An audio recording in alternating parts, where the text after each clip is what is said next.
માત્ર સ્નાનને લઈ અને નિર્ણય કરવામાં આવ્યો છે। તો નાસભાગની ઘટના બાદ સીએમ યોગી આદિત્યનાથની અપીલ સામે આવી છે।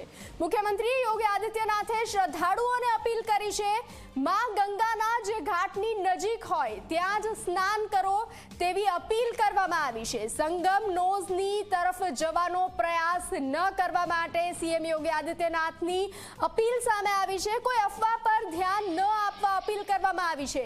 તો તંત્રના નિર્દેશોનું પાલન કરીએ, વ્યવસ્થામાં સહયોગ કરીએ, યોગી આદિત્યનાથે શ્રદ્ધાળુઓને અપીલ કરી છે। યુપીના મુખ્યમંત્રી યોગી આદિત્યનાથની અપીલ સામે આવી છે। નાસભાગની જે ઘટના સામે આવી છે તેને લઈ અને યોગી આદિત્યનાથે અપીલ કરી છે।